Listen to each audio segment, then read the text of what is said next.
e todos, e agradecer a participação de vocês que estão aqui conosco.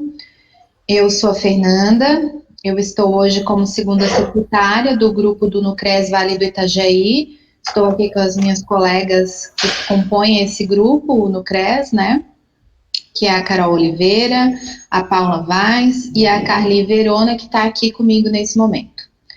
Então, é com muita alegria que nós estamos hoje aqui no grupo do Nucres Vale do Itajaí, para um encontro muito importante para debatermos sobre o tema necessário em tempos atuais, que é a tripla jornada do feminino e a proteção social. Para essa discussão, então, a gente tem a nossa colega Kelly Anchal, que é assistente social, feminista e doutora em serviço social, agora bem fresquinha, né, Kelly? E que nos traz muito orgulho. Eu gostaria de acrescentar que esse momento está se dando após um levantamento feito entre as colegas aqui, assistentes sociais, através de uma pesquisa, que foram levantados temas para serem abordados nesse grupo, né, enquanto no CRES. Sendo, então, essa uma iniciativa para a gente agregar a categoria, mobilizar o núcleo e debater a nossa profissão. Então, foi a partir dessa pesquisa que nós fizemos, através de um questionário do Google, e a gente, então, fez algum levantamento de dados. A maioria dos temas tratou de a gente falar um pouquinho da questão atual que se refere à pandemia, né? Então, a gente fez esse contato, a Kelly, então, que é nossa amiga de luta, que sempre esteve presente e atuante no CRES e no NUCRES aqui conosco, e aborda brilhantemente o assunto sobre as questões envolventes as mulheres, e eu tenho certeza que ela vai trazer ótimas reflexões para a gente. Então, desde já, Kelly, eu quero te agradecer por aceitar o nosso convite e se dispor aqui conosco nesse momento, tá? Eu gostaria só de deixar alguns informes aqui para a gente organizar a nossa reunião de hoje. Então, nós solicitamos a todos e todas que mantenham seus microfones desligados durante a nossa reunião. Que os interessados ou interessadas será fornecida uma declaração de participação deste momento, que será enviada por e-mail no decorrer da semana. Eu só vou solicitar, a gente só pede para que vocês aqui pelo chat, quem tem interesse, coloque o nome completo e o seu e-mail bem certinho, para que a gente possa fazer essa declaração e envie para vocês por e-mail no decorrer da semana. Então, vamos utilizar aqui o chat aqui do lado, nome completo e o e-mail para que a gente possa fazer o envio dessa declaração. A gente vai abrir para questionamentos e contribuições ao final da fala da Kelly, e a gente solicita que as inscrições também sejam feitas aqui pelo chat, ou as próprias perguntas, caso não queira fazer a fala, abrir o microfone para fazer a fala, a pergunta pode ser feita também aqui no chat, que a gente vai direcionar para a Kelly. A gente já tem aqui uma divisão de tarefas entre nós, e daí a gente vai passar os questionamentos para a Kelly, né? Então, por fim, no final, né, depois da fala da Kelly, então a gente vai fazer um fechamento desse momento, onde a coordenadora do NUCRES, a Carly Verona, vai então falar um pouquinho aqui com a gente, e vai trazer alguns assuntos pertinentes e importantes para a gente rapidamente passar aqui nesse momento, tá? Eu quero também aproveitar para informar que nós estamos planejando um encontro para esse mês de outubro, então, que a gente está trazendo aqui a Kelly, mas também estamos pensando em novembro e dezembro fazer esse mesmo momento para que a gente possa discutir e articular as nossas ações aqui no grupo, tá? Então, eu agradeço muitíssimo a presença de todos vocês, de todas vocês, e vou passar agora para ti, Kelly, fica bem à vontade, sinta-se em casa, já que tu está em casa, né? E tá contigo a bola, tá? Obrigada. Olá, mulherada, boa noite. Vocês me ouvem bem? Vão dizendo aí no chat que a Fernanda tá ligada, né? Então, obrigada que vocês estão aqui, né? Nesse papo, assistentes sociais que, assim como eu, querem um bem viver e querem, sobretudo, que esse bem viver se estenda para toda a população. Né? Então, a gente não desiste, estamos na resistência, e estamos na resistência por várias questões. Então, Quando eu recebi o convite, eu fiquei aqui dialogando com a Fernanda e pensando, sei lá, parece que a gente não aguenta mais falar de corona, mas ao mesmo tempo nós estamos aí com ele. Então, eu tentei articular um pouco essa ideia da tripla jornada. Então, gente, assim, é novo para mim, né? Preparei um enunciado, vou tentar seguir. E eu acho que se ficar um pouco truncado, vão anotando, a gente, né, eu acho que as meninas estão aí, dialogam um pouco mais no final. Estou fresquinha com esse debate, mas não quer dizer que é um debate consumado e muito menos homogêneo na categoria. Mas eu quero trazer alguns elementos para pensar.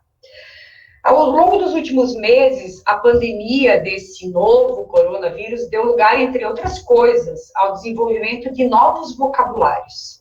Quero me ater somente em um deles, por enquanto, né?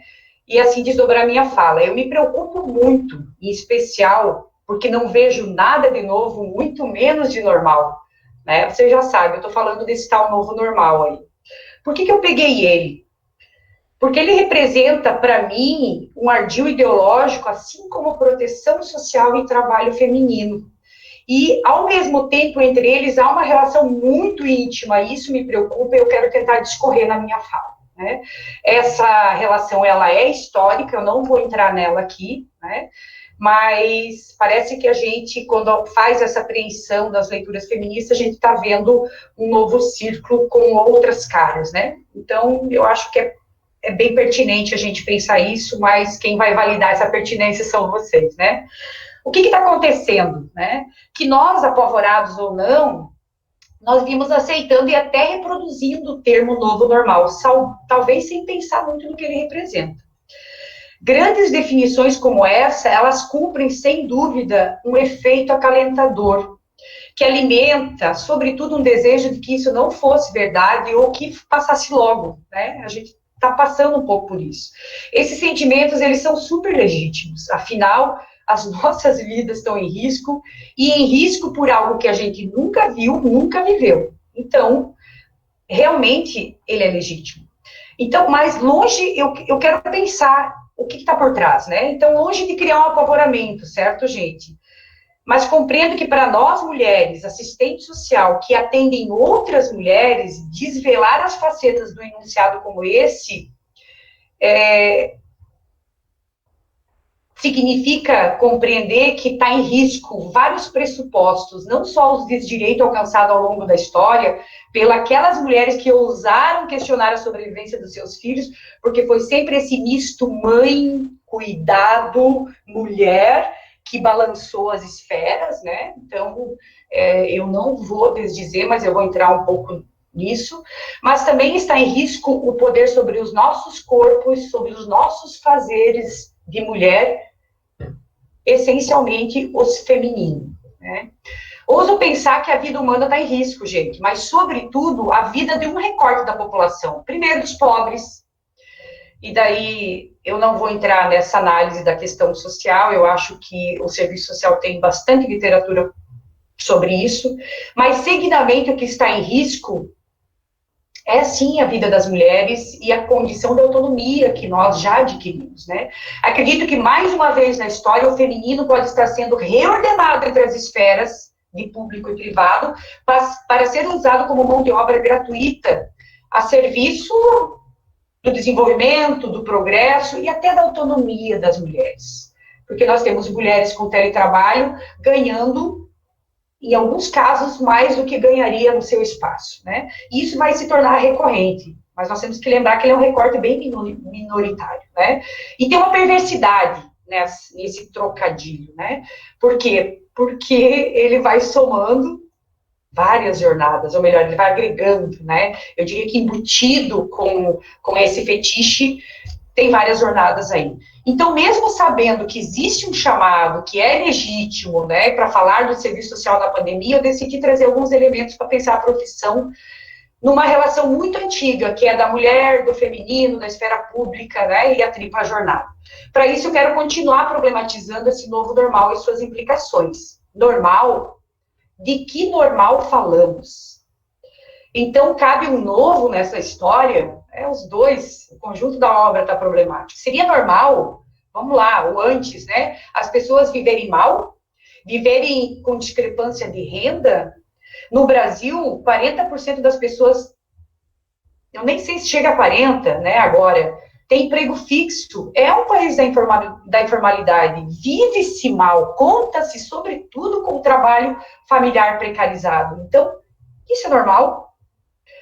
Da população que tem emprego fixo, que é uma pequena maioria nesse momento, o que recebe mais recebe R$ 1.300. Quem sustenta uma família com isso?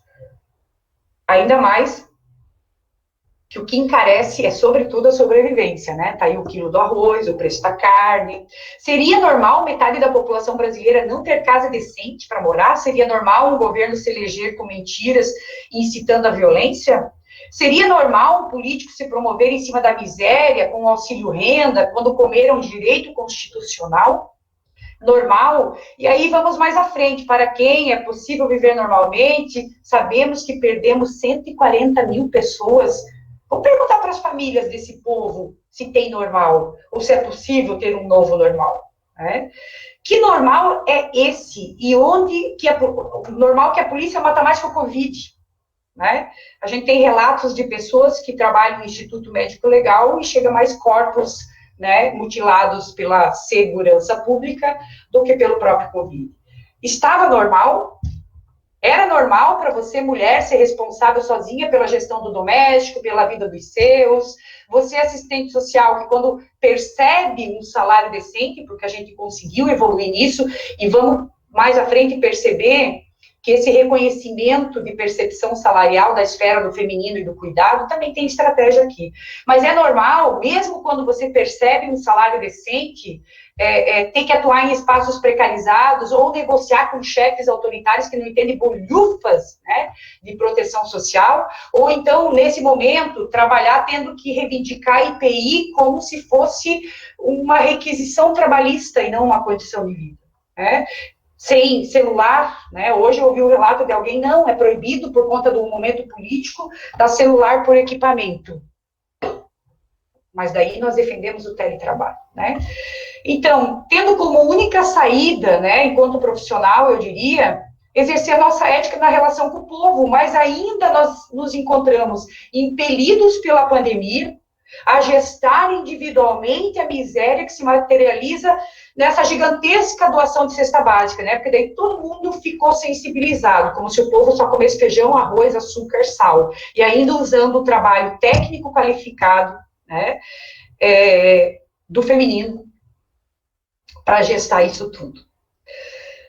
Proteção social não é um direito, por acaso, ela se tornou um direito porque nós pactuamos que, frente aos riscos sociais, aos parcos salários que o mercado paga para o povo, o Estado ia ser o nosso protetor. Ou seja, ele nos protegeria, mas ele nega isso o tempo todo e ainda tem o velho hábito de realizar relações precárias, ou seja, precarizar as relações e colocar trabalhadores no conflito de desdireito com o povo. A gente tem ouvido relatos, né, abusivos de individualismo na relação dos usuários, porque realmente é o meu direito, o trabalho precarizado, e aí a fragilização da proteção social, e isso a gente tem que ter em mente, ela coloca trabalhador contra trabalhador. Gera um pânico social, como é que eu vou sobreviver, como é que eu vou alimentar, como é que eu vou pagar a conta? Pensa viver com esta saúde mental. Então, esse normal não me representa, não me permite viver bem. Então, se tinha o normal, eu fico muito na dúvida de que normal a gente está se referindo para dizer novo. E a pergunta seguinte, então, é normal para quem, novo para quem? Pode ser que para alguns havia normal, sobretudo para o mercado, e a gente tem que ter isso em mente.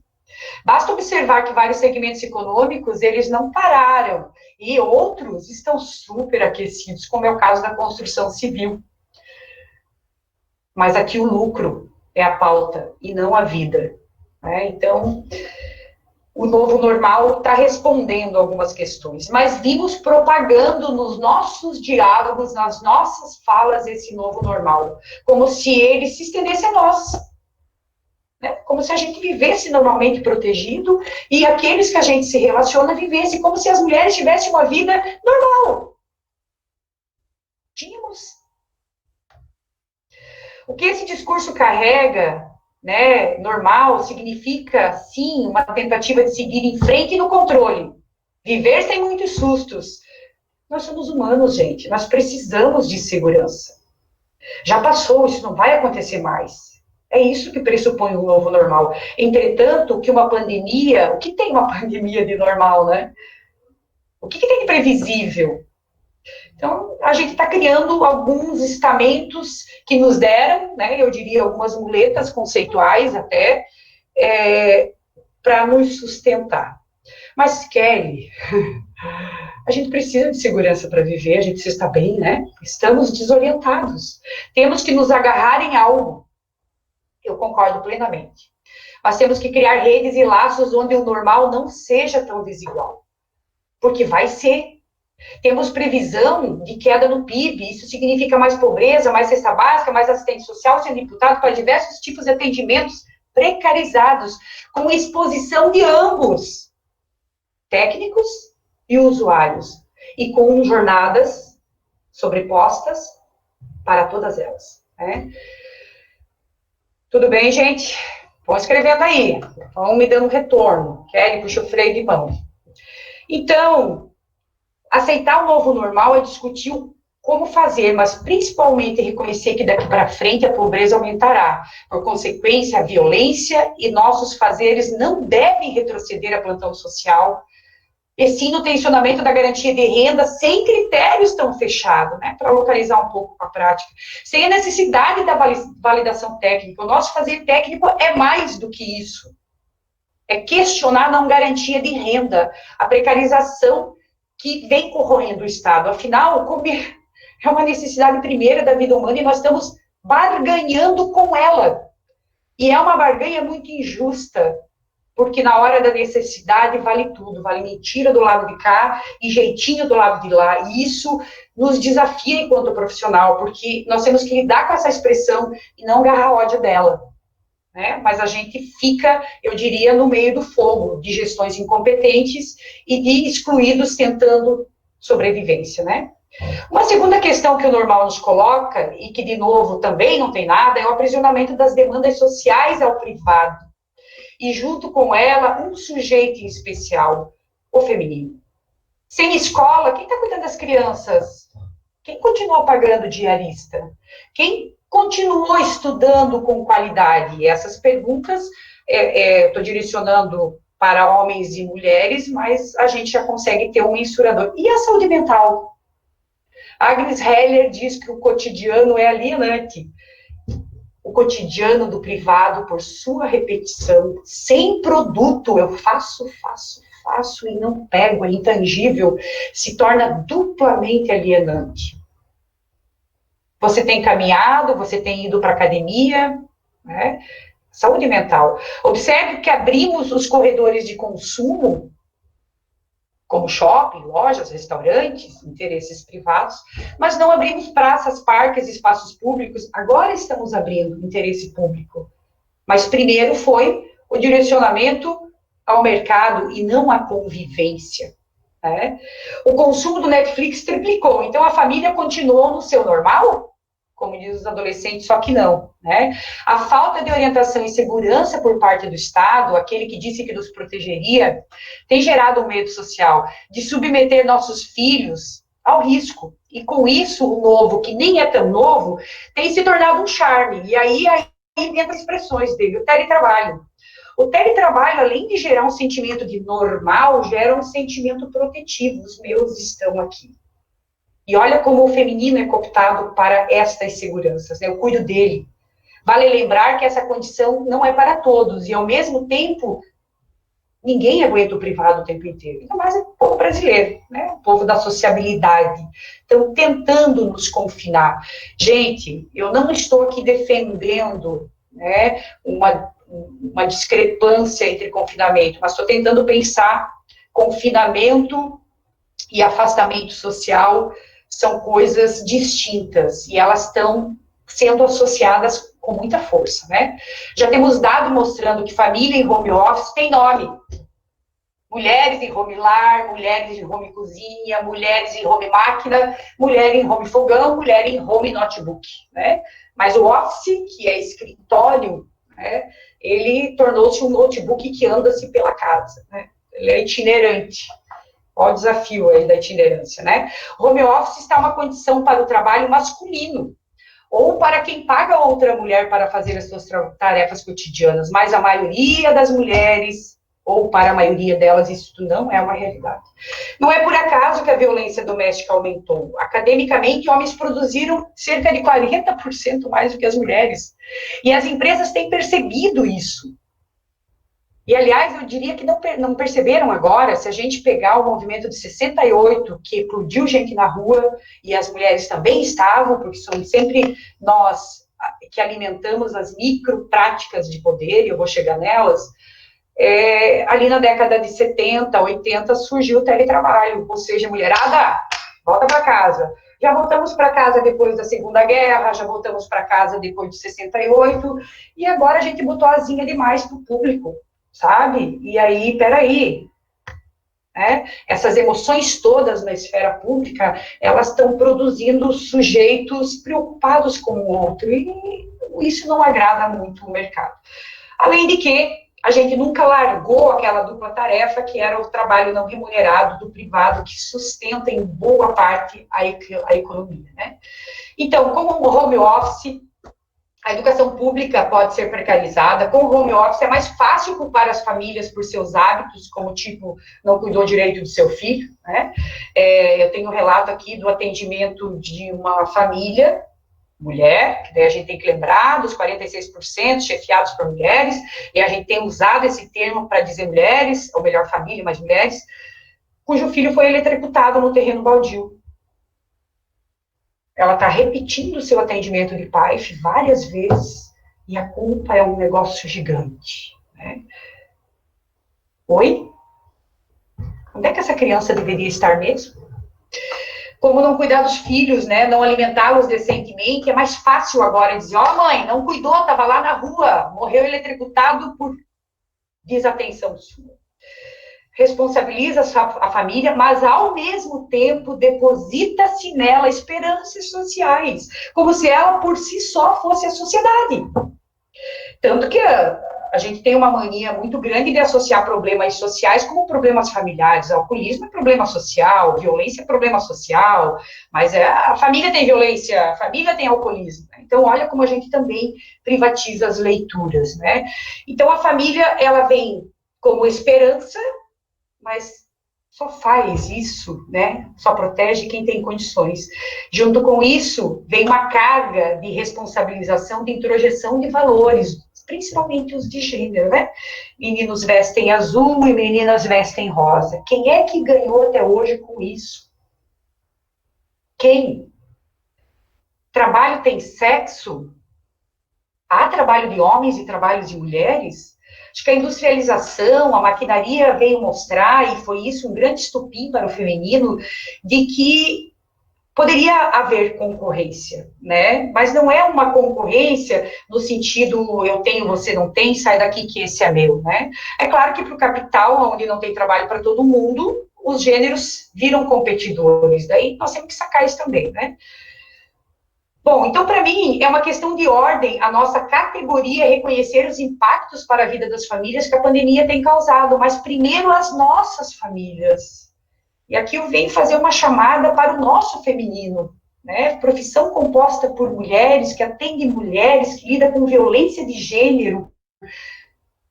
Qual é a nossa autonomia? E aí eu puxo pela autonomia de gênero, que está ligada diretamente com a autonomia profissional. Apesar de nós sermos as espertas, com expertise do cuidado, porque a gente ganha bonequinha desde pequeno, né? Mas mesmo assim, no cuidado, ainda não nos ouvem. Ou quando gestam o cuidado, gestam de forma muito arbitrária, né? Que é o que a gente tem visto dessas gestões amadoras da proteção social, né?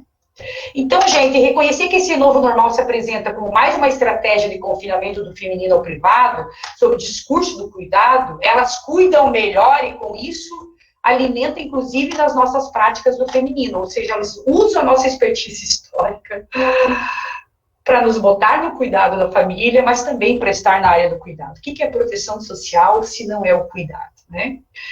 Só que com isso, né, usando essa essencialização do feminino e do cuidado, e somos boa nisso, e de fato somos, né, Carol Gilligan diz que existe uma ética do cuidado e uma ética da justiça. A ética do cuidado, ela é estabelecida no face-to-face, no pega, e por isso que é tão difícil mensurar o trabalho doméstico, mensurar em valores, ou mensurar, né, vai fazer um checklist, tu faz, parece que não fez. E aqui mora uma questão que nós temos que ter como horizonte, é o valor social do trabalho do cuidado. Quem vive sem cuidado? E aí a Carol diz assim, olha, a gente produziu no privado, por conta dessas emoções, uma ética do cuidado. E na esfera pública, uma ética da justiça, e elas precisam conversar. E as mulheres têm cumprido um pouco esse papel nos últimos anos, né? E eu diria que o conflito já está dando resultados, né? Um pouco da inclusão das mulheres na política, 15%, um pouco em algumas atividades do masculino, como mecânica, mas, peraí, estão querendo sair demais desse espaço do feminino, né? É preciso depurar esse modelo de home office e teletrabalho, e como fazemos isso? Simplesmente medindo nossa sobrecarga de trabalho frente a dos nossos parceiros. Né? O novo pode representar um pesadelo que está virando realidade. Já vivemos um trabalho que é quase onipresente. Estamos o tempo todo resolvendo coisa, não existe mais hora de expediente, o WhatsApp ferve, o Instagram ferve, né? O que mais precisa vir aí? Né? Para as mulheres isso é muito pesado, porque o trabalho do doméstico, apesar de todos processarem, ainda é essencialmente feminino, né? E por ser no privado, é do feminino e não vale. Acho que eu já trouxe isso um pouquinho. Eu quero reforçar que nós criamos vidas. E vidas ao capital importa. E talvez esse seja o grande legado esse obscurantismo histórico do fazer feminino. E, ao mesmo tempo, o nosso grande potencial. Né? O capitalismo é uma doença que se manifesta em nossos corpos, ele se corporifica na doméstica que não tem hora para ir para casa, na cuidadora que dorme no emprego, no motorista de Uber que precisa trabalhar 15 horas, nas mulheres que não cuidam dos seus filhos, mas saem para cuidar dos filhos dos outros. Né? A Aécio Neves fez uma declaração há muitos anos atrás, na década de 70, quando foi fazer um intercâmbio nos Estados Unidos, que a mulher brasileira tinha vida boa, porque ela só usar, né, curtir a praia e o mercado. Quais mulheres? E aqui tem um recorte de classe, né, e esse recorte de classe nos inclui. Essa é uma questão bem séria, né, a gente pode até estar numa condição privilegiada de branca, assalariada, com famílias, né, vamos usar esse termo, não, eu não vou nem referenciar, porque ele também carrega ideologias, mas não deixamos de viver do trabalho. Né? Precisamos prestar atenção enquanto essas paisagens doentias, sejam elas no mundo do trabalho ou da natureza, o essencialismo de mãe, de cuidado, estão nos envolvendo para, de fato, não nos preocuparmos. Afinal, no novo, sempre tem coisa boa. Mas eu acredito que a construção tem que ser pautada na coisa boa, e não no normal que nós já não queríamos, né? Muito bem. Em nome do bom, nós vamos e estamos paulatinamente nos confinando, mas confinando relações de convivência, relações coletivas, e é o outro, né, que me faz crescer e ver a humanidade, né, a grande máxima aí da psicanálise. Basta perceber que pobres e negros são considerados trabalho essencial, e talvez a maioria dos assistentes sociais que estão aqui nessa sala não pararam de trabalhar, então que pandemia foi essa, né? Para nós mulheres, voltar ao privado é muito caro, toda a nossa história de sujeito de mulher, e não só de mãe, vem se construindo com mais clareza quando conseguimos ir para a esfera pública, e articular o saber do privado ao saber do público, que era a ética do cuidado e da justiça. Porque não se cobra socialmente instinto paterno, e sim instinto materno. Por que o homem e pai podem ter práticas distintas e mulher e mãe não? Você já se perguntou sobre isso? Há 3.000 anos atrás, tivemos como marco o nascimento da filosofia, saímos de uma lógica mítica, a lógica do, sim, humanos estão na Terra e podem dar conta do seu destino. Surgem os gregos, conceito de democracia, o ser humano era dominado pelo mistério, pelas forças, pela Odisseia, pela Ilíades, né? O caminho da civilização, passamos desse sujeito a sujeitos de uma história. Nós, humanos, poderemos nos organizar, Kratos, poder, povo. Só que teve um detalhe nessa história, né? As mulheres, no entanto, estavam fora desse acordo fundante. Lá na polis, na Revolução Francesa, o Rousseau dizia assim, olha, acho que as mulheres vão ter problema no julgamento, porque elas são mães. E ao ser mãe, elas têm um envolvimento emocional, então vai ter prejuízo na justiça da esfera pública. Você sabia disso? Naturalizou-se que as mulheres não podem sentar na mesa do político. Depois disso, temos uma virada cristã, pasmem, porque ao contrário do que acredita, né, ela vem dizer, você pode pensar fora da tradição, você pode pensar fora da família, né, tanto que Jesus diz, larga da tua família e me segue, né, tem gente que diz aí, nasce os pressupostos do individualismo, né, só que essa virada cristã, de novo, para as mulheres, ela foi muito pesada, porque se não podia estar na polis, até tudo bem, a gente transitava, mas o cristianismo veio dizer que o pecado é de Eva. E Eva tem um conluio com o mal. Ela é ardilosa. Por consequente, a mulher é ardilosa. Ela sabe como ter a última palavra, ela sabe como seduzir, ela é perigosa. Então, vamos dar para ela o papel de mãe, né? Como diz a psicanalista Maria Homem, olha, não sei bem o que é, mas ela tem conluio, né? Até hoje vemos isso, a mulher é tentadora, ela é fonte do mal, ela é louca, ela é histérica. Claro. Percebe como é construído, como a sociedade vem lidando com isso, associar a mulher à mãe. Você sabe que é bem difícil essa diferença, mas por que o homem não se cinde ao pai, né? E aí tem até umas brincadeiras por aí, né? Dê uma boneca para o menino que você vai descobrir que ele pode ser um bom pai, né? No início, isso era só proteção, mas viu-se nisso uma boa estratégia de exploração, à medida que nenhuma teoria econômica valoriza o trabalho doméstico, nem o próprio Marx ou os marxistas, né? Porque ele não produz mercadoria, então ele não entra na lógica da produção. Então, gente, o que você faz nas paredes da tua casa realmente não somam. Mas se as mulheres fizessem greve, a gente sentiria o peso do trabalho do espaço reprodutivo. E o problema disso tudo é que, como isto não é claro, gera um sentimento para a mulher associado a estar sempre devendo algo. O que eu deixei de fazer? É? No entanto, produzimos seres humanos, como eu já trouxe antes, né? Conveniou-se que isto seria trabalho feminino, certo, gente? Os produtos da reprodução.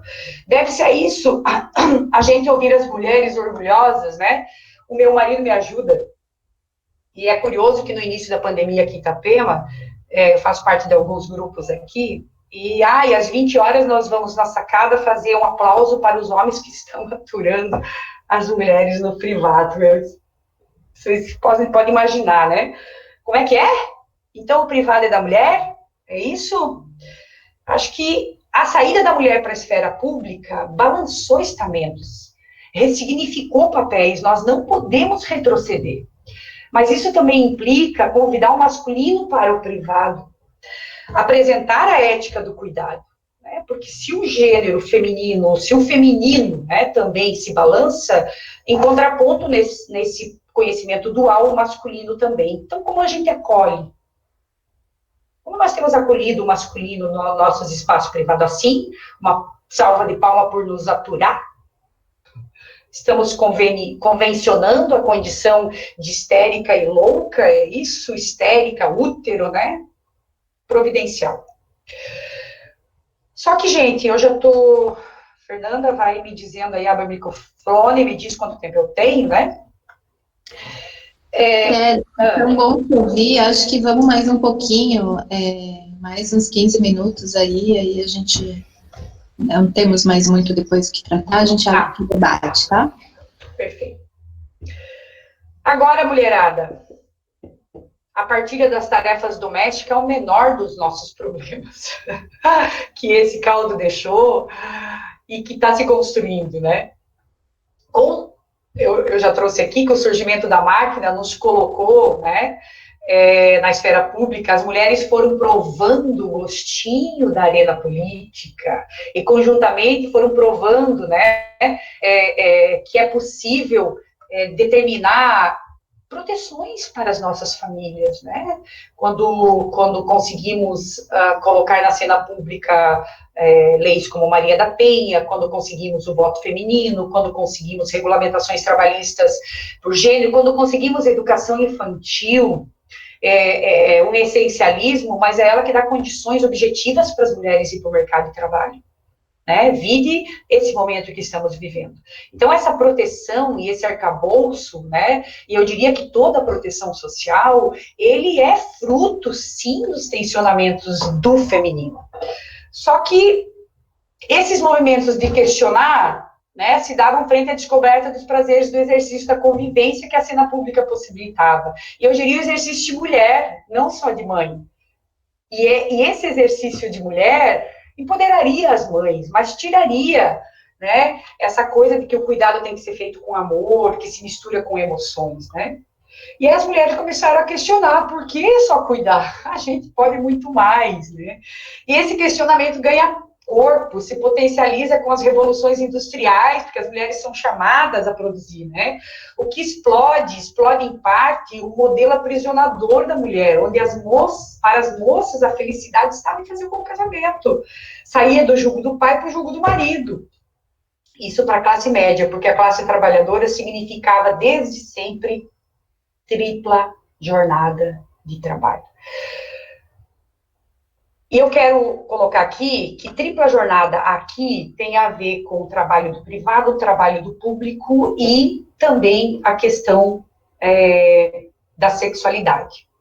Mas ressignificando a tripla jornada, trabalho no privado, trabalho no público, mas o trabalho do público tem cara do trabalho privado. Ou seja, nós fomos para o público, e essa foi uma inversão bem empoderada, de dizer, vem para o público, mas vem mostrar o que você já sabe. E não é por acaso que essa trajetória fez um conjunto de mulheres descobrir o seu corpo, posso ter prazer, posso ser mulher, e não só mãe, né? Isso ecoa como um grito, meu corpo, minhas regras. E apesar dessa degustação do exercício político não ter sido para todas, balançou a sociedade, gente. Colocou em xeque o imaginário de mulher, de mãe e cuidado, de mãe e família, né? Não é à toa que o resgate da família, em nome da família eu voto, em nome do meu filho eu voto, né? Como a gente ouviu os discursos dos políticos, né? No impeachment, né? Mas, sobretudo, balançou a vida masculina que eu já trouxe, que sem referenciais para um novo modelo, se viram ameaçados em seus privilégios de serem servidos, de serem afagados, de serem acolhidos por suas mulheres, porque nem sempre foi pelos filhos, nem sempre, né? Nós tivemos homem cuidando de filhos, como é hoje. Esse desgosto foi apreendido pelo movimento econômico, principalmente pelos novos movimentos industrializadores, que percebeu que perderia muito se as mulheres resolvessem abandonar ou negligenciar os trabalhos domésticos. Que é esse trabalho não pago do doméstico, que engloba lavar, passar, cozinhar, mas, sobretudo, gerar vida e cuidar de pessoas na sociedade. Usufruir disso não pode gerar custo, se não tem lucro. Nesse momento, o capitalismo pede a mão do patriarcado em casamento e convida o Estado para ser padrinho. E vocês sabem, né? Padrinho é aquela figura estranha, tenta agradar de todas as formas. Mas, nesse caso, agrada aos convidados, propagando modelos ideais de família, criando o setor de serviços femininos, gerando proteção social oscilante, que mais desorienta do que protege. Tu tem direito, mas é daqui a um ano. Tu tem direito, mas tem que ter esse leque de documentos. E isso tem sido propagado por trabalhadores, né?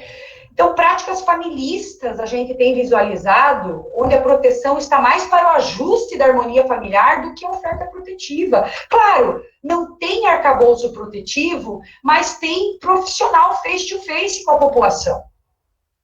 E a criatividade feminina, nesse momento, ela entra em xeque, porque são femininos, são cuidados, são proteção, e quer queira, quer não, reconhecendo ou não, são essas emoções a nossa potencialidade, mas ao mesmo tempo as que conseguem dar um jeitinho, que conseguem desdobrar vários elementos para garantir direitos e não assessorar as práticas sociais e fortalecer, né, novos hábitos que não esses familistas. Mas eu quero pegar disso tudo. Veja, um momento, as mulheres já provaram da cena pública, né? Já sentiram parte do que é ser cidadã. Vou reforçar isso, gente, porque isso é o potencial. Não é possível mais retroceder em alguns aspectos, tipo volta para casa, seja do lar. É preciso outras táticas. Então, não conseguimos fazer elas voltar, mas também não podemos deixar ela ocupar qualquer espaço. E a gente, né, já citei um pouco isso, se a gente deixar... Ai, se a gente deixar, elas vão querer ser engenheira, gente. Se elas deixar, elas vão querer ser astronauta, vão querer ser política. Poxa vida, isso não vai dar muito certo. O que os homens vão fazer, né? E aí, vão ter que eles ir cuidar, ou a sociedade, será que perceberia que esse trabalho, né, é um trabalho com valor social e que garante a vida em sociedade e que é de todo mundo? Né? Talvez. Como diz uma música da Elba Ramalho, tudo pode acontecer, inclusive nada, mas eu prefiro que aconteça, porque nós somos sujeitos e estamos o tempo todo tensionando essa vida social. O que se cria nesse casamento que eu citei? O setor de serviços de cuidado nunca foi tão recorrente a gente falar em capacitação de cuidador de idoso, não é mesmo? Cuidador ou cuidadora? Porque quando é do masculino, o gênero não responde ao masculino. Percebam isso. Então, de novo, é do feminino. Aquele que eu e você atuamos, o campo da reprodução das vidas, a chamada proteção social, que é essencialmente para a vida, é essencial para a vida pública. Seja possível, especialmente para as mulheres. Sem proteção, as mulheres não conseguem fazer a ponte. Elas têm que pensar a mochila, a lancheira, a comida, a marmita. E depois elas chegam lá e essas demandas são muito parecidas. Vocês percebem a tripla jornada? Né? O que o Estado faz? Ratifica a condição da mulher cuidadora, com isso se evidencia a estrutura de serviços públicos de cuidado. Onde estão as mulheres? Parece quase um curral. Nas profissões de cuidado. Ou seja, feminilizamos o trabalho nos termos de mãe, porque cuidado tem que ter amor, sabe? Tem que ter devoção. Vocês me entendem, né, gente? Eu não vou ficar batendo, então. É preciso reconhecer a quem serve a divisão sexual do trabalho, a quem serve essa necessidade de cabide de descrever socialmente coisas de meninos e meninas. É preciso desmistificar. E aí, a tão propagada ideologia de gênero, ela tem um sentido. Propagar a ideologia de gênero. É um trocadilho muito sem vergonha, né? Porque quando eu digo que tem coisas de meninas e coisas de menino, eu estou cindindo a sociedade em duas éticas, e duas éticas que se comprovou na prática que para a vida humana elas não dão certos. Não é uma rivalidade entre masculino e feminino, é uma rivalidade entre capital e vida. Mas o gênero é usado para corroborar isso. A condição humana pede cuidado, homens e mulheres precisam de cuidado. Por que só o feminino cuida? Aliás, incumbido sutilmente, porque é exaltado na mulher suas habilidades para o cuidado, mas um cuidado, de novo, associado ao amor, né? Qual é o problema disso, Kelly? O amor tudo suporta, o amor tudo perdoa, não é mesmo? Suporta o que, mas não suporta ser explorado, ele vai somatizando, ele vai adoecendo, e aí nós começamos a ver os discursos histéricos dos trabalhadores, sofrido das trabalhadoras, o lançar mão de medicação, né? Dentre várias outras facetas que a gente tem vivenciado, né? No trabalho profissional, este amor está em trabalhar em espaços precarizados. Que amor é esse? Porque as mulheres sempre dão o seu jeito. E aí, nós temos que nos perceber nisso. A gente resolve. mas está resolvendo para quem, cara pálida, né? Por que sustenta essa estrutura exploradora? O que sustenta, né? A carga do cuidado, que implica nessa carga mental, pois quando a mulher está lá lavando a louça, ela já está pensando na lancheira, na roupa, no bem-estar, na jantinha que vai fazer, na surpresa, aí ela surta, aí ela é louca. Aí ela ganha a grande máxima, você quer o quê? Um príncipe encantado? Não, a gente só queria uma partilha igual, né? Coloca tudo isso no papel e avalie se isso não prejudica a saúde mental de qualquer humano, mas daí as mulheres são as histéricas, né? A pandemia veio acelerar isso, gente. Alguns dizem ser ela uma nova estratégia de confinamento que consegue fazer só homework, homens ou mulheres. Quem consegue? Quem está se virando com as crianças, né? Bom, eu acho que eu já estou aqui sendo um pouco redundante, tentei fugir do roteiro habitual, que discorre sobre proteção social, direito social, Constituição, porque eu estou convencida que, apesar desses entraves da história, né, o feminismo é a revolução mais bem-sucedida, ele nunca matou pessoas. E eu diria, essa é uma das nossas ameaças, gerar a vida, questionar de uma forma muito sublime, que é o jeito feminino de fazer, a cena pública não lida com isso.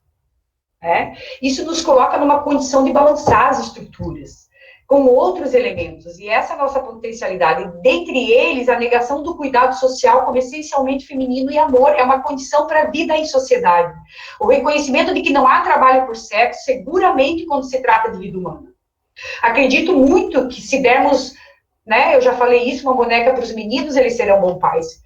Venho me convencendo que o reconhecimento dos fazeres femininos, sobretudo as profissões cujos atributos do feminino usam essa aquisição, assistente social, professoras, enfermeiras, deve ser aprendido no sentido de perceber que não há normalidade nessa exploração do feminino.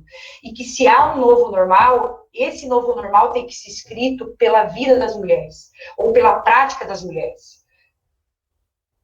Estou depositando um componente revolucionário nas micropráticas do feminino, é usar o essencialismo a nosso favor. Então, colegas de categoria, antes mesmo de dialogar sobre como fazer, né, como atender, como acompanhar, é preciso nos entender como resultado desse processo imposto ao feminino, e nessa estratégia imposta a nossa profissionalização. Não queremos mãe cuidadora, queremos mães e pais cuidadores, homens e mulheres decidindo a vida política. E como trabalhadoras que somos, que escolhemos vender nossa força de trabalho no fazer feminino, porque ao reconhecer que é feminino, a escolha nossa está nele, dialogar com outros femininos requer esse desvelamento de que estamos, enquanto mulheres, envoltas em atributos naturais, afeto, amor, compaixão, cuidado, e o peso disso, e o quanto isso é os mesmos elementos que nos colocam em risco, né? Primeiro, a sociabilidade de gente, porque estamos nos confinando, e segundo, as nossas vidas, porque estamos nos precarizando, né? Onde está a nossa resistência? A nossa resistência sempre se deu nos espaços profissionais, né? Temos um projeto societário, como é que isso se materializa? Ali, fazendo a resistência, não quero esse espaço socioocupacional precário, não vou fazer esse atendimento nesse modelo, só atendo tantas pessoas. Isto é a contestação política, mas eu acho que reconhecer essas micropráticas, né, como resistência, é nos fortalecer enquanto mulheres, não uma perspectiva de sororidade, de união. É claro que coletivizar as demandas fortalece, né? Mas lembre, a figura da mulher que escolhe, aquela que vai para a cena pública, é agressiva para aqueles que vinculam a mulher somente aos sentimentos. E por isso que a assistente social sempre é faladeira, né? Tipo assim, como é que teu marido te aguenta? Vocês já ouviram isso? No entanto, se olhar na nossa volta, foram sim as mulheres que alteraram a história. Nós vivemos fruto disso, gente. Estamos aqui na tecnologia, né? Isso é resultado de mulheres que nos antecederam. Então, acho que as mulheres do futuro contam com as nossas micro-revoluções, né? Temos que usar esse essencialismo a nosso favor e ressignificar os enunciados. principalmente desbanalizar a agressão da vida. Morre mulher, morreu. Morre pandemia, morreu. Pera, tá morrendo a nossa família. E o grito pela vida sempre foi das mulheres. E eu quero fechar, então, e marcar que a mulher, ao ressignificar sua trajetória, queria pontuar bem isso, porque a gente tem caído num debate de gênero que só foca a mulher, e a sociedade, ela é relacional, lamentavelmente, há um binarismo de gênero, né? Ok? A gente tem que avançar um pouco nisso ainda, né? Mas ao ressignificar a trajetória de um gênero, eu ressignifico do outro. Então, acolher o masculino, dialogar com ele sobre essas angústias do feminino, tem que se tornar um exercício do cotidiano, com os nossos parceiros, com os nossos amigos, né? Não é um debate fácil, né? Mas é um debate que nas micropráticas, né? E eu vou dizer para vocês que sou bem exigente, né? Do tipo, eu vou dar um exemplo, né? Gosto muito de receber pessoas, e aí é verão, é praia, né? Posso tirar a minha camisa? Eles ainda perguntam, né? Pode, se eu puder tirar a minha, o que tu acha? Geralmente vai ter uma resposta, porque eu já testei, tá, gente? Vai ter uma resposta se tira. Ah, então não tira, né? Mas aí eu mudei. Se a tua mulher puder tirar também, o negócio fica bom. Então, é uma brincadeira, mas é uma demarcação política. Eu quero igualdade, e a igualdade tem que começar por práticas, não por discurso. E aqui eu queria fechar a minha fala dizendo que eu acredito, primeiro, nas mulheres, segundo, nessa confecção lastimável que o feminino nos teceu enquanto mulheres, mas na leitura crítica que nós, assistentes sociais, temos condições de fazer sobre tudo isso e ressignificar esse novo. Né? Já conhecemos proteção social, a gente já sabe o que é viver bem. Então, é o viver bem e a defesa da vida que deve pautar um pouco o nosso viver, e se ele pautar o nosso, dos nossos usuários vão ser a nossa pauta também. Obrigada, gente.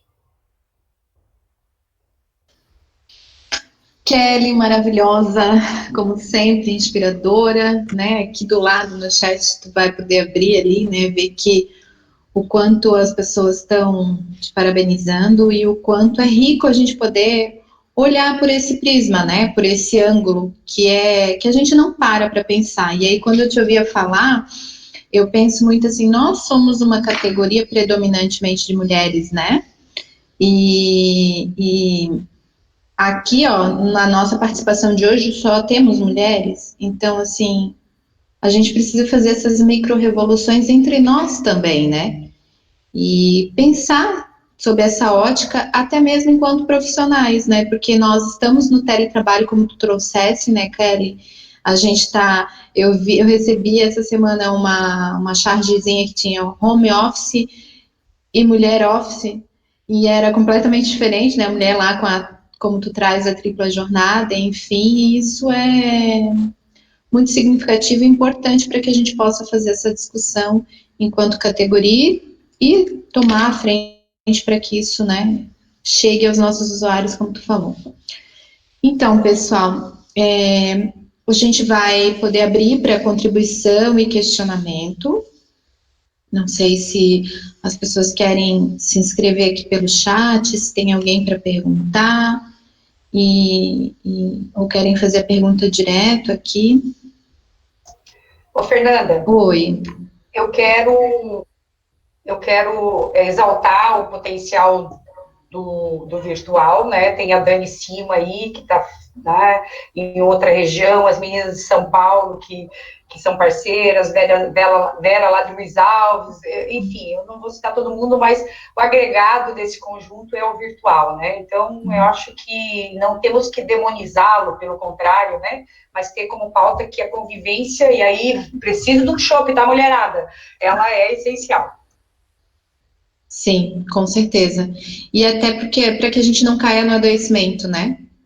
O preciso de um chopp, para mim, é muito isso, assim, né? Saúde mental também passa por isso, né?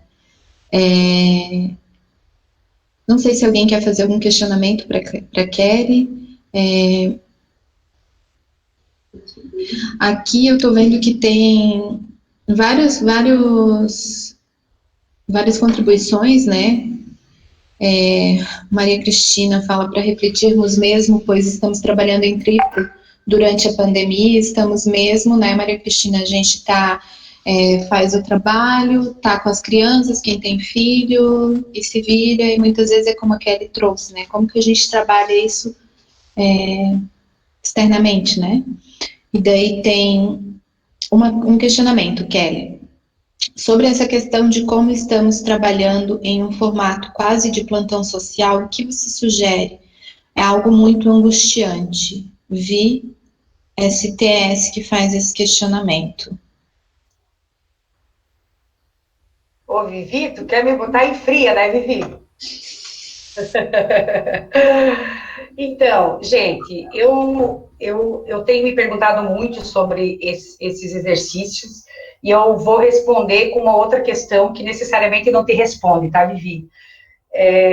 Tu sabe da minha perspectiva e só é possível ter sociedade em convivência, e convivência coletivo, e só é possível se fortalecer coletivamente, né? Então, essa é uma questão. A outra comer é uma necessidade essencial. Então, primeiro, não deveria existir cesta básica, né? Porque ela é opressora e a gente, né? Enquanto eu acho que nós estamos aqui num debate do CRES, a gente tem que fazer alguns posicionamentos, inclusive, né? E eu acho que o CRES tem feito, eu estou participando da gestão em alguns debates, na verdade, né? Não em todos, que é essa associação do assistente social à cesta básica, né? Porque se estamos em pandemia e a condição é sobrevivência, parecer social, mas precisamos atender. Quais as demandas que nós conseguimos responder para além da renda nesse momento, né? Então, eu acho que são alguns questionamentos. A gente aceitou a doação e aceitou o atendimento e estamos malucos nisso, né? Então, eu acho que não dá para negligenciar, mas tem que ir qualificando isso, né? E qualificar, primeiramente, entender que esse momento exige a flexibilização de critérios, exige um outro olhar para a pobreza, existe, né? E aí, eu acho que é mais uma defesa política do que um atendimento em si, mas tenho divergências, né? Quem está aí no dia a dia com relação a isso. Ok. Eu queria fazer só uma reflexão também, não sei se é um questionamento, que é assim, né? Tu trouxe isso, né? Sobre o aprisionamento das demandas sociais, né? Para o privado. E que isso é alienante, né? A vida privada, viver no privado é alienante. Então, como que a gente faz? E aí, porque eu tô trazendo nós, enquanto mulheres que ouvimos a tua fala e que estamos nessa condição, que somos trabalhadoras, que ocupamos um lugar, né, nessa engrenagem, enfim. E aí eu penso assim, como vamos fazer com a realidade da população que a gente atende? Porque nós já estamos sendo oprimidas, né, somos oprimidas enquanto mulheres ao longo de todo o processo histórico. Neste momento de pandemia, temos essa tripla jornada. Como que a gente consegue alcançar isso na população que nós atendemos, né? Porque a gente está falando de demandas básicas, como tu falou, comer é essencial. E aí, como que a gente consegue ampliar um pouco esse debate, bem nesse sentido mesmo que tu está falando, sabe? Eu vejo rapidinho aqui que a maioria são profissionais que trabalham na assistência social, né? Mas quando a gente fala de proteção social, a gente está falando de um conjunto de proteções que vão para além disso, né?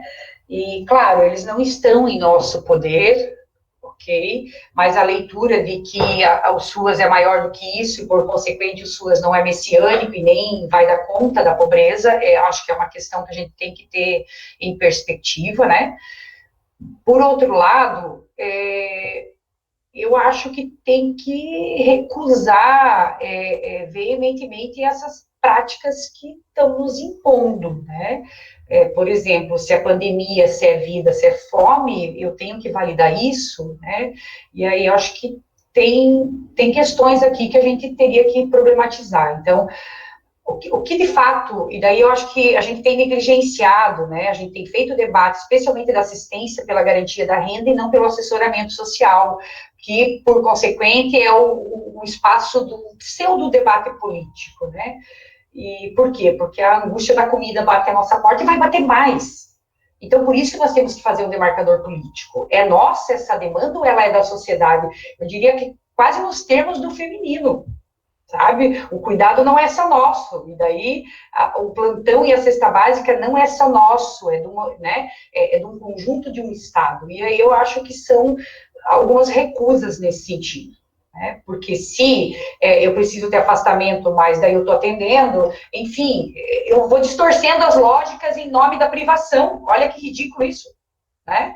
Então eu acho que temos que fazer um debate político num campo e respondendo paulatinamente no outro. A questão é que eu acho que a gente se joga no cotidiano como domésticas, e aí a gente não consegue ler, ou seja, não consegue planejar, aí a gente não consegue, né? Porque assim, qual é a mãe que lê? Qual é a mãe que consegue se jogar no sofá e assistir Netflix? Né, sem ter que levantar umas 50 vezes para fazer pipoca, para fazer... E no trabalho do feminino na esfera pública, nós temos reproduzido isso. Nós damos um jeitinho, a gente corre, não, porque em nome da necessidade, meu Deus, caiu, quebrou. E é essa emoção do materno que está nos mobilizando. Ela é boa e ela é ruim. Então, acho que tem que se atentar um pouco para isso. Perfeito. Olha, não teve... Alguém quer se inscrever para abrir o microfone, fazer uma fala, contribuir, questionar? Bom, assim, a gente não teve mais questionamento. Eu queria só queria fazer um contraponto, assim, né, com as coisas que a Kelly trouxe, e trazer um pouco, assim, da experiência que a gente viveu aqui em Itajaí nesses processos, porque eu estava participando de uma maneira muito aproximada, a Fê também, né, claro, a maioria dos assistentes sociais contribuíram, né, mas com aquele dilema das entregas das cestas básicas, né, que a Kelly também trouxe ali. E é como se a família ainda tivesse que fazer inúmeras comprovações para conseguir acessar esse benefício. Né? Então, a gente percebeu a resistência ainda dessas colegas para o fornecimento do benefício. Aqui no município, a gente tem também o cartão social, acho que algumas de vocês devem conhecer. Então, ainda tinham colegas que cerceavam o direito dessas pessoas, porque algumas famílias já recebiam o cartão social. Né? E o cartão social são ínfimos R$150. Então, como que a gente consegue avançar para outro patamar de entendimento no interior da categoria? Porque parece que é como se a gente estivesse perdendo o nosso espaço de atuação na medida que a gente deixa de fazer relatório socioeconômico para concessão de benefício de alimentos. Né? É como se a gente tivesse apropriado daquilo e que nenhum outro profissional pudesse fazer aquela entrega, né? E que a gente não tem qualidades para além disso. Então, isso choca a gente, porque não aconteceu com uma só colega, né? Aconteceu com várias. Então, se você pudesse trazer um pouquinho do que você já debateu, se você trouxe uma breve pincelada sobre isso, né? Então, se você puder trazer um pouquinho, acho que seria bacana a gente poder te ouvir também a respeito disso, tá? Obrigada. Estou bem orgulhosa de te escutar, viu? É nóis. Olha, a Luciana e a Vivi, que estão aí, a Vivi, né, elas são psicólogas aí, estão nos CRAS, então, e elas estão passando mesmo, né, então eu diria que é do assistente social, mas também é do feminino, né. Carol, corremos o risco de retroceder? Sim, se a gente não sacar essa armadilha. E aí, Dani, eu vou dizer para ti que eu estou cada vez mais convencida, e olha que eu faço supervisão de SUAS e fico discutindo aí procedimentos de trabalho, né, processos e tal, mas eu estou mais convencida que ou a gente faz a sensibilização pela condição do feminino e a reprodução e o uso do trabalho do feminino no espaço privado e assim mobiliza a nossa categoria, ou realmente a gente está em macroanálises do capitalismo que usurpa o Estado, mas é só esse o modelo que a gente tem, e não vamos fazer a revolução tão sonhada, que defendo com certeza. Eu acho que a revolução tão sonhada, que defendo com certeza, está no exemplo das revoluções armadas, e daí a revolução, para mim, tão sonhada é do feminino. Somos a maioria, abalamos as estruturas sempre. Então, eu acho que discutir a autonomia do assistente social, para mim, está muito, muito mais conectada com discutir a autonomia do feminino. Porque basta vir um masculino e falar a mesma coisa do que nós, e ele vai ter uma representação política muito mais acertada do que a nossa. A gente precisa dizer a mesma coisa num tom 2 vezes mais alto, né? A gente é as faladeiras, né? Então, eu acho que é um debate pelo feminismo. É um debate pelo feminino, né? Apesar de que, e daí eu busquei um pouco isso na minha tese, que o serviço social, dada a sua ontologia da igreja, mas o curioso é que até o São Tomás de Aquino foi um cara que pensou coisas do público e do privado, né? Daí a gente faz uma leitura.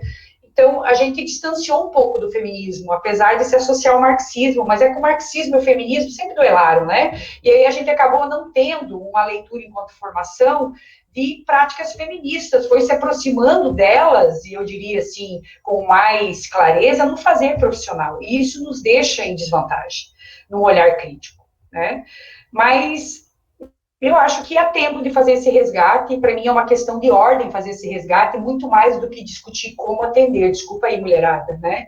Porque ou a gente desmonta esse feminino e diz, não vou reproduzir nesses termos, e aí mobilizamos mulheres, eu acho que os CRAS estão aí para isso, né?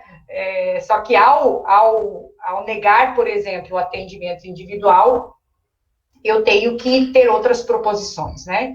E aí nós padecemos de umas gestões amadoras, de umas gestões politiqueiras, de umas gestões que também nos enredam em torno do... Aliás, são femininos que nos enredam ao feminino, né? E não é uma tarefa fácil, né? Então, às vezes, talvez sair da tripla jornada, né, para poder refletir ou usar o espaço do Estado para estudar sobre essas questões, muito mais do que receitas. Hoje há uma angústia por metodologia, né? Olha, daí a gente entende a Yamamoto, né? Se nós conseguimos ter um bom olhar sobre a realidade social, e para mim o feminismo é o que vive e questiona, e daí é pé no chão pra caramba, a gente consegue ter criatividade, né? Porque a criatividade é do ser humano, e as mulheres, por excelência, são maravilhosas na criatividade e em tudo mais.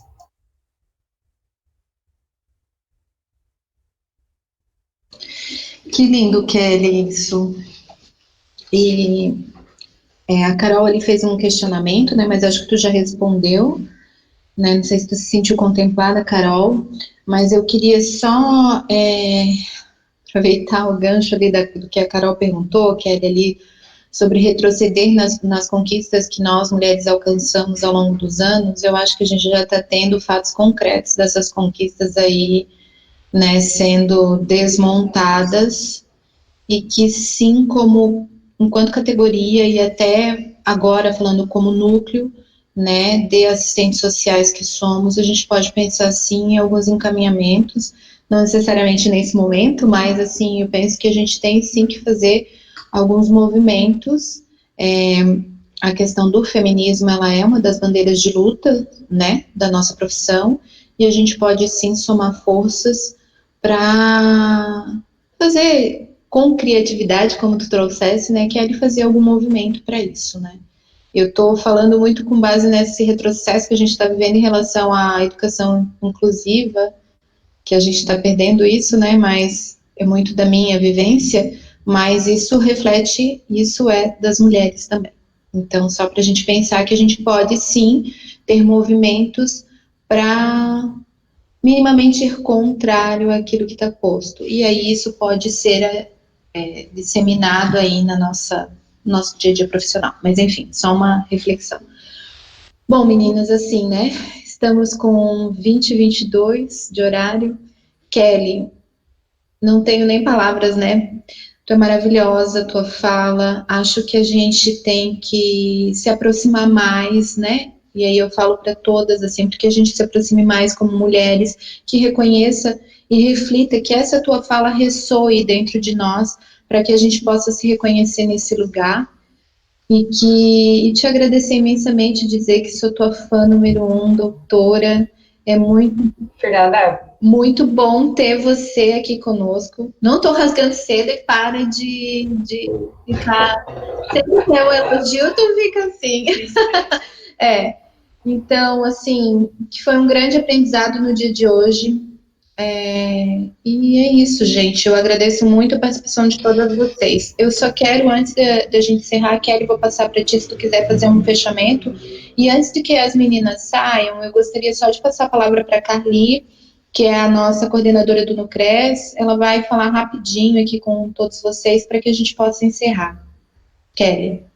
só quero dizer assim, ó, micro-revoluções, tá? Porque enquanto mulheres, até militar é difícil, a gente tem que sair desse sonho quimérico da militância a lá partido, a lá qualquer coisa, né? Micro-revoluções. Queria que essa fosse a máxima. E aí, o meu voto é delas. Isso mesmo. Isso mesmo. Gente, a Carly vai falar. Tá aberto.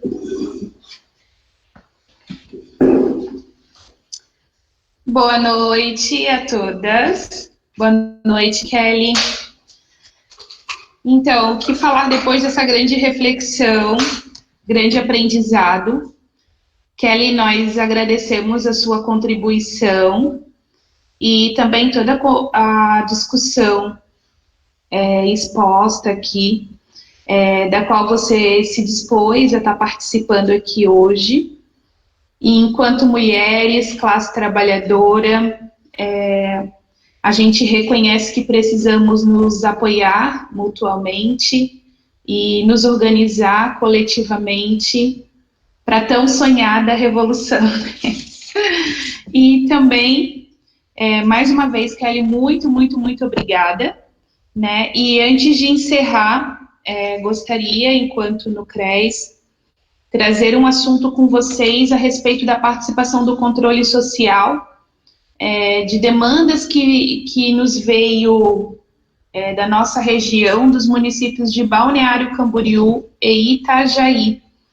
Então, eu gostaria de solicitar às colegas presentes, eu vou pedir o auxílio da Carol e da Paula, que compõem também a coordenação, das colegas que tiverem, manifestarem interesse, que estão aqui nesse momento, em compor o Conselho Municipal de Assistência Social de Balneário Camboriú, o Conselho Municipal de Saúde de Balneário Camboriú, o Conselho Municipal do Idoso de Itajaí e o Conselho Municipal de Segurança Alimentar e Nutricional de Itajaí. Por gentileza, se vocês puderem se manifestar. E também a gente agradece desde já e entraremos em contato com vocês. É isso, só. Pode encerrar. Gente, eu acho que é isso. O que a Carly trouxe, assim, ó. Nós temos esses espaços, né? O Nucres compõe esses conselhos e a gente está com vacância, então a gente está sem suplente ou sem titular oficialmente indicado. E aí, qual que é a dificuldade? Nós temos a vaga, estamos lá, mas não temos pessoas participantes. Então, eu penso que se alguém tiver disponibilidade, enfim, né, e quiser contribuir, a gente acaba ocupando esses espaços também para fazer essas micro revoluções, porque nesses espaços somos ouvidas e então, enquanto no CRES, levamos as nossas bandeiras. Então, eu queria pedir a participação das colegas daqui de Itajaí Balneário, para, se não as que estão aqui, mas que mobilizassem os seus pares e outras colegas nas suas regiões, para a gente poder ter nomes para levantar